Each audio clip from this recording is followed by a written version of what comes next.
Hello friends, my name is Kajal और आप सभी का स्वागत है मेरे चैनल पर।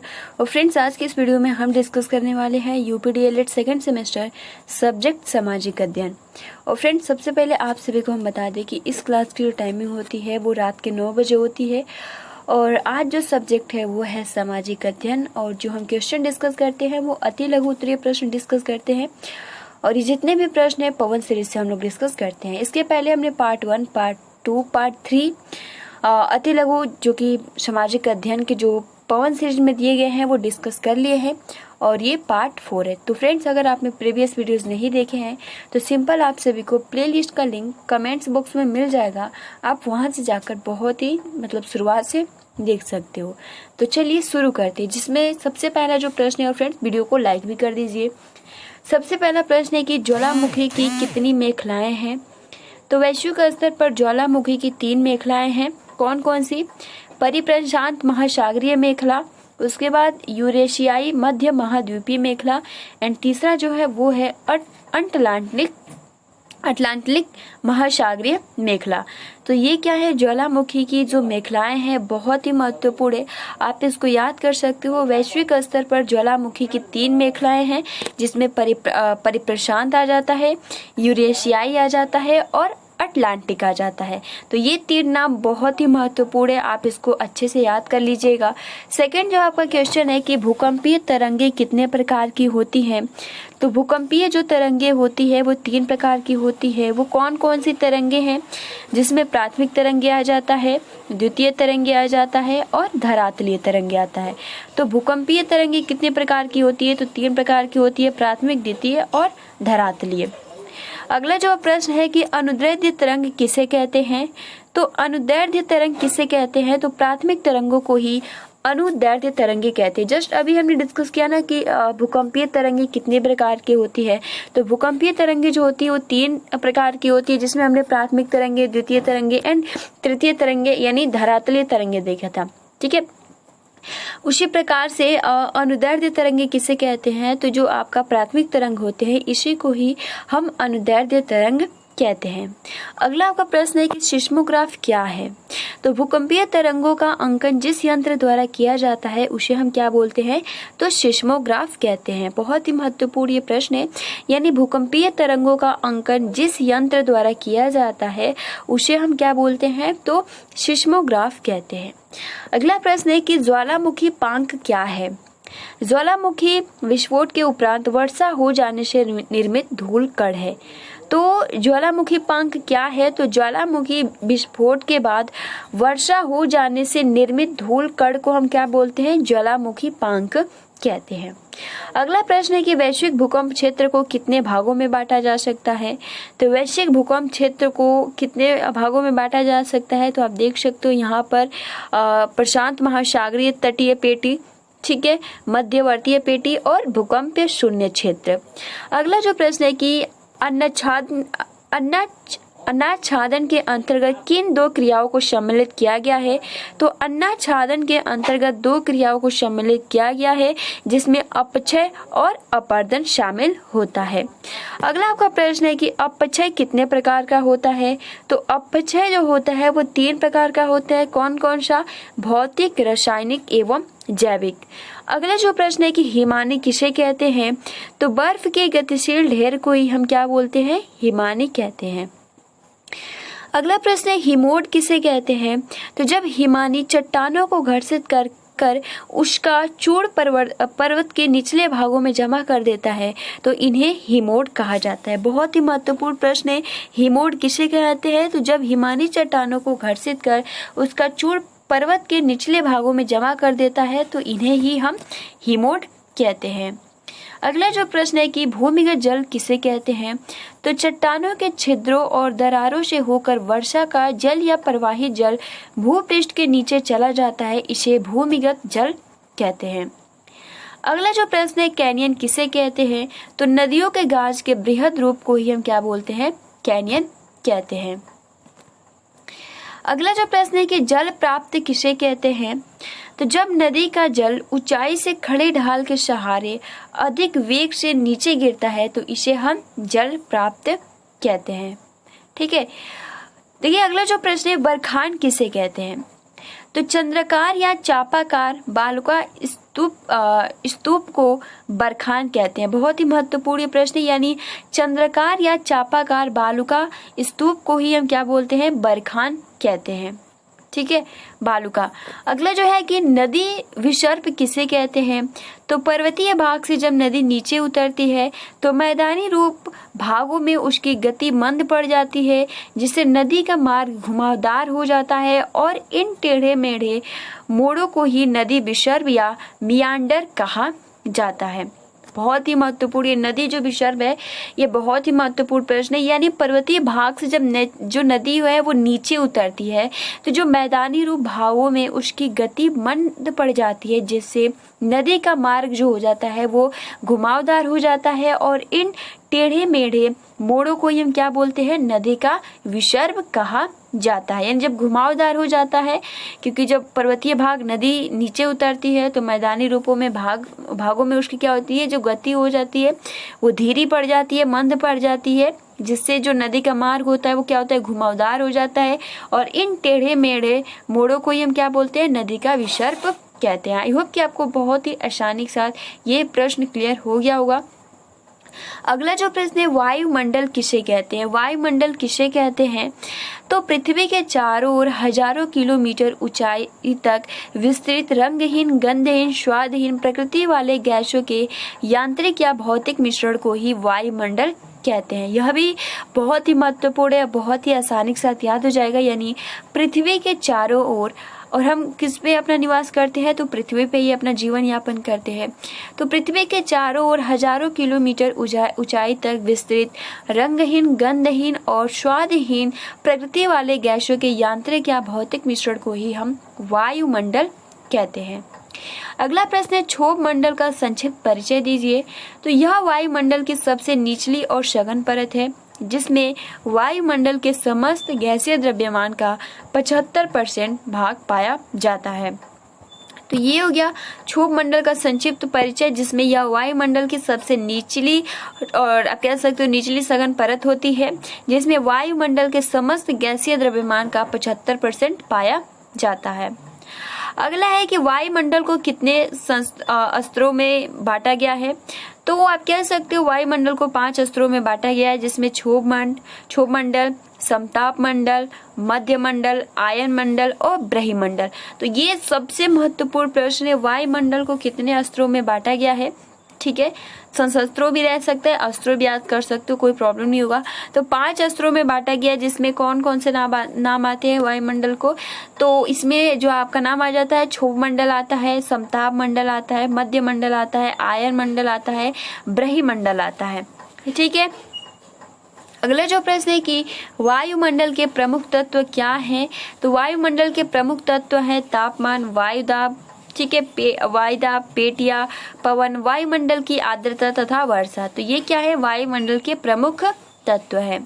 अगला प्रश्न है कि वायुदाब नापने के यंत्र को क्या कहते हैं? तो वायुदाब नापने के यंत्र को हम बैरोमीटर कहते हैं। अगला जो प्रश्न है कि संघनन किसे कहते हैं? तो जब वायुमंडल का ताप घटने लगता है तो वह जल वाष्प में परिवर्तित हो जाती है, इसे ही हम संघनन कहते हैं। अगला आपका देखिए, अगला जो प्रश्न है कि वायुदाब का मापन किया जाता है मिलीबार में। तो ये दोनों क्वेश्चन बहुत ही महत्वपूर्ण है। एक तो वायुदाब नापने के यंत्र को हम क्या बोलते हैं? तो बैरोमीटर कहते हैं। लेकिन जब यहाँ पे पूछे कि वायुदाब का मापन किया जाता है तो किससे मापन किया जाता है? तो मिलीबार में। अगला जो प्रश्न है कि पृथ्वी पर वायुदाब की कितनी पेटियां पाई जाती है? तो पृथ्वी पर वायुदाब की निम्न पेटियां पाई जाती है, जिसमें विषुवतीय या भूमध्य रेखीय, ठीक है, उपोषण उच्च दाब पेटी, अध्रुवी निम्न वायुदाब पेटी और ध्रुवी उच्च दाब पेटी आता है। अगला जो प्रश्न है कि वायुमंडल की आर्द्रता किस यंत्र द्वारा मापी जाती है? तो वायुमंडल की आर्द्रता मापी द्वारा मापी जाती है। ठीक है, तो वायुमंडल की आर्द्रता किस यंत्र द्वारा मापी जाती है? तो आर्द्रता मापी द्वारा मापी जाती है। अगला जो प्रश्न है कि वायुदाब या वायु भार किसे कहते हैं?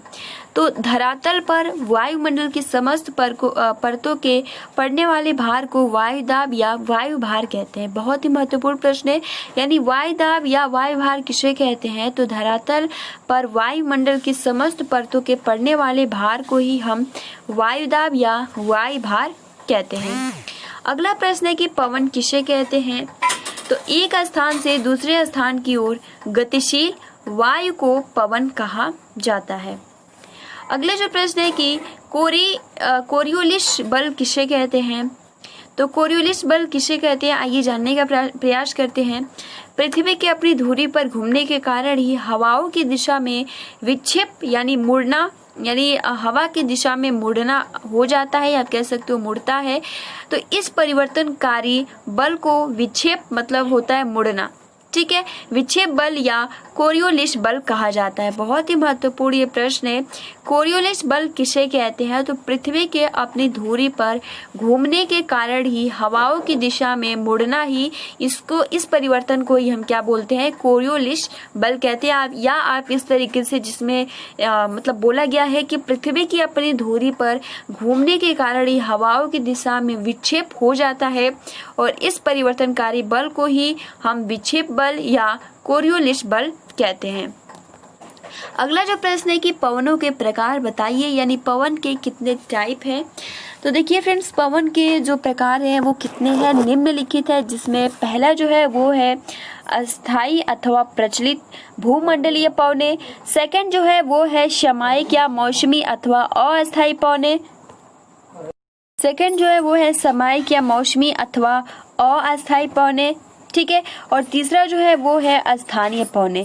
तो ये पवनों के प्रकार है जिसको आप याद कर सकते हो, अस्थाई या आप कह सकते हो प्रचलित भूमंडलीय पवने। दूसरा आप सामयिक भी याद कर सकते हो, या मौसमी या अस्थायी पवने या स्थानीय पवने। तो आप सिंपल याद कर सकते हो प्रचलित, ठीक है, सामयिक या मौसमी या स्थानीय पवने। तो ये पवनों के प्रकार है या हवा के प्रकार है। अगला जो प्रश्न है कि प्रचंड पचासा या चीखता साठा किसे कहते हैं? यह भी बहुत ही महत्वपूर्ण प्रश्न है। प्रचंड पचासा तथा चीखता साठा किसे कहते हैं? तो पछुआ पवन के तीव्र गति से चलने और उससे उत्पन्न होने वाली ध्वनि के कारण 50 डिग्री दक्षिणी अक्षांश पर प्रचंड पचासा तथा 60 डिग्री दक्षिणी अक्षांश पर चीखता साठा कहा जाता है। यानी बहुत ही महत्वपूर्ण ये प्रश्न है, यानी प्रचंड पचासा और चीखता साठा किसे कहते हैं? तो पछुआ पवन, ठीक है, प्रचंड पचासा तथा 60 डिग्री दक्षिणी अक्षांश पर जो होता है, जो गति होती है पछुआ हवा की, उसको हम क्या बोलते हैं? चीखता साठा कहते हैं।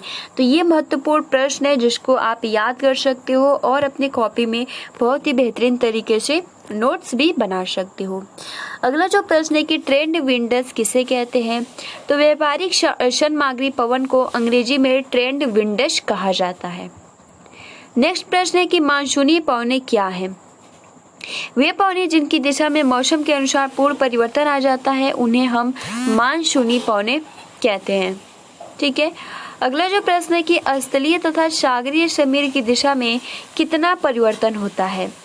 तो इनके दिशा में 24 घंटे के अंदर 2 बार परिवर्तन होता है।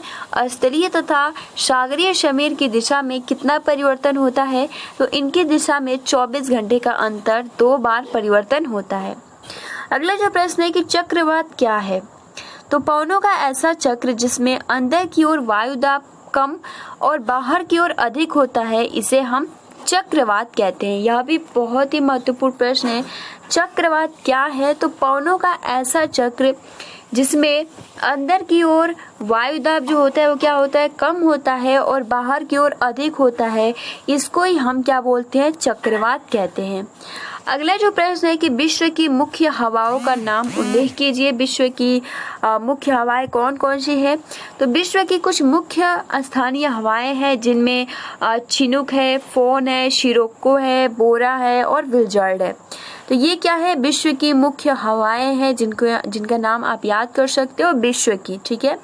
विश्व की मुख्य स्थानीय हवाएं जो है चिनूक आ जाता है, फोन, शिरोको, बोरा और बिल्जर्ड, ETC और भी नाम है। अगला जो प्रश्न है कि उष्णकटिबंधीय चक्रवात किसे कहते हैं? तो उष्णकटिबंधीय चक्रवात किसे कहते हैं? तो कर्क तथा मकर रेखाओं के मध्य उष्णकटिबंध में उत्पन्न तथा विकसित होने वाले चक्रवातों को उष्णकटिबंधीय चक्रवात कहते हैं। यह भी महत्वपूर्ण प्रश्न है, यानी उष्णकटिबंधीय चक्रवात किसे कहते हैं?